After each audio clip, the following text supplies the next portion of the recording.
Les caractéristiques, tout d'abord, de ces emprunts obligataires émis par les sociétés.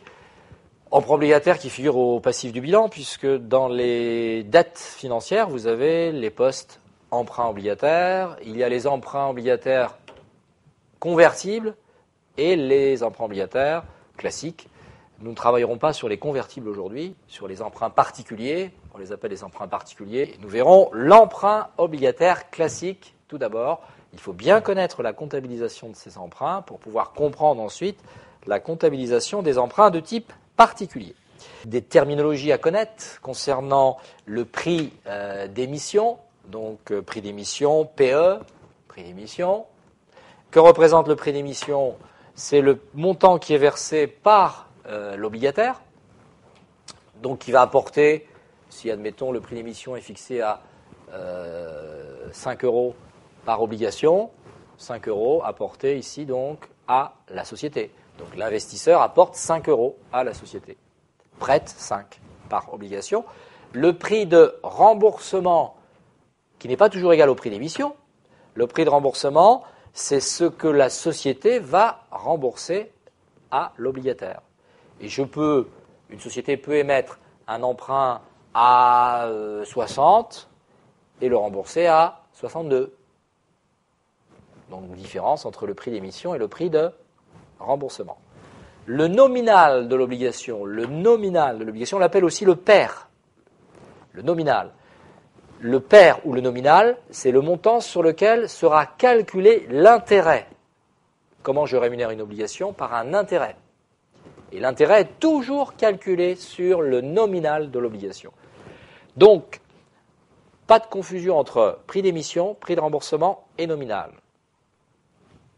On peut émettre en dessous du pair, si admettons je prends un nominal de 10. On peut émettre à 9, le pair est de 10, et remboursé à 10 au pair. Émis à 9, remboursable à 10. Émis à 9, remboursable au-dessus du pair, 10,50. La différence entre le prix d'émission et le prix de remboursement représente la prime de remboursement. Si j'émets à 9 et si je rembourse à 10,5, quel est le montant de la prime? 1,5. La prime, elle est pour qui quand on parle de prime? C'est une prime pour l'obligataire. Il a prêté 9 et on va lui rembourser 10,5. Prime de remboursement, qui est bien la différence entre, c'est toujours prix de remboursement et prix d'émission. Il y a donc des emprunts qui sont émis en dessous du pair, au pair, remboursables au-dessus ou au pair. Différentes modalités sont possibles. Le contrat d'émission prévoit ces différentes modalités prévues dans le contrat d'émission.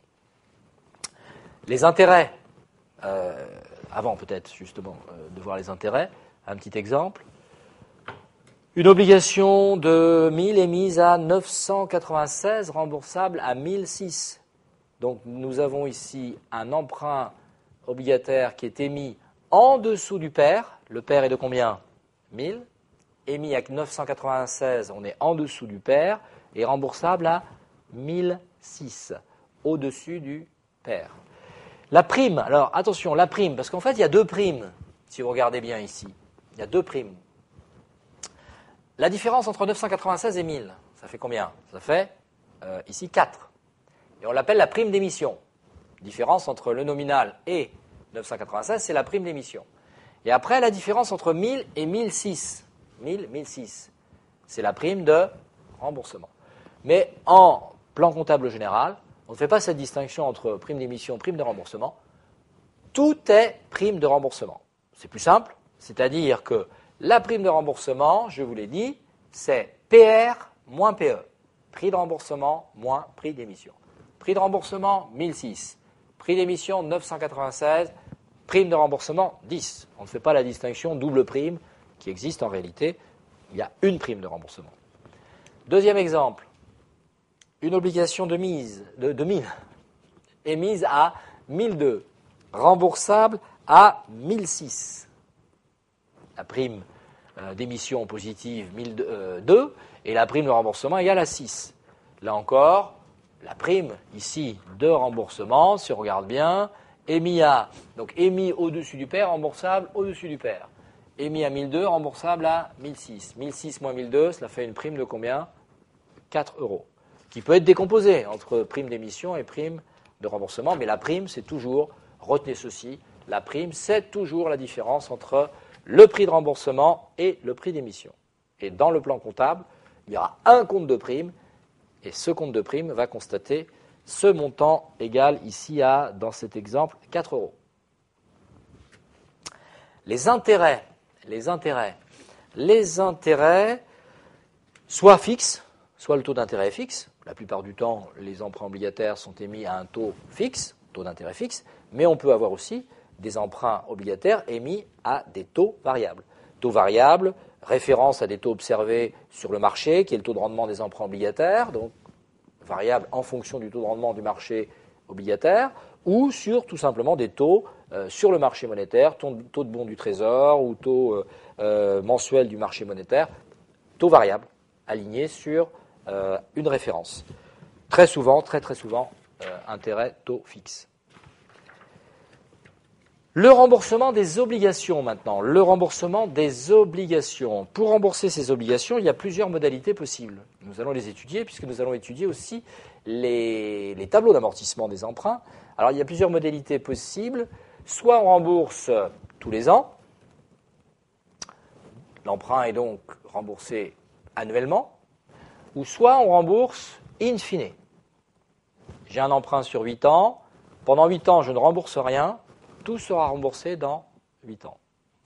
Ce qu'il faut bien comprendre, c'est que les obligataires qui détiennent des obligations, quand j'ai un emprunt qui est remboursable in fine, je ne serai remboursé que dans 8 ans. Mais est-ce que je suis obligé de conserver ces obligations? Non, je peux les revendre sur le marché. C'est tout à fait possible. Et puis, il y a très souvent dans les contrats d'émission des clauses qui permettent à la société de rembourser par anticipation des clauses de rachat anticipé des obligations. Je vais vous donner un exemple d'un emprunt obligataire qui est un emprunt obligataire émis par le Crédit Agricole. Un emprunt obligataire émis à taux fixe, le taux est de 4,30%. C'est un emprunt obligataire qui a été émis en avril 2007 et qui est remboursable, remboursement en avril 2019.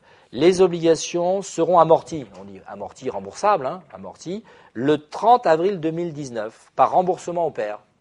Emprunt obligataire du Crédit Agricole, remboursable en 2019, donc remboursement in fine. Mais dans le contrat d'émission, c'est un extrait du contrat d'émission, vous avez la possibilité, la société, le Crédit Agricole peut faire un remboursement par anticipation, amortissement anticipé. Comment? En rachetant en bourse, par rachat en bourse, ou en offre publique d'achat ou d'échange.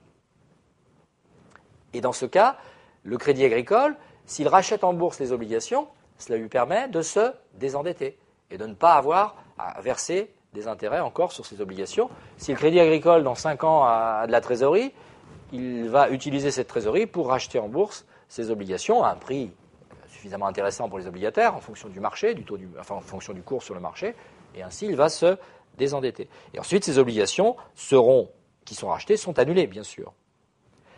Maintenant, amortissement anticipé possible aussi dans le contrat ici par remboursement. Il y a des remboursements anticipés prévus dans le contrat. Ce qui montre bien que c'est le contrat d'émission qui prévoit toutes ces modalités. Et en fonction de toutes ces modalités, la société, ici Crédit Agricole, décidera de faire un remboursement anticipé, soit en rachat en bourse, ou soit par remboursement. La durée de l'émission de cet emprunt obligataire, 12 ans. 12 ans à l'absence de remboursement anticipé. Émis en avril 2007, 2007 plus 12, ça fait bien 2019.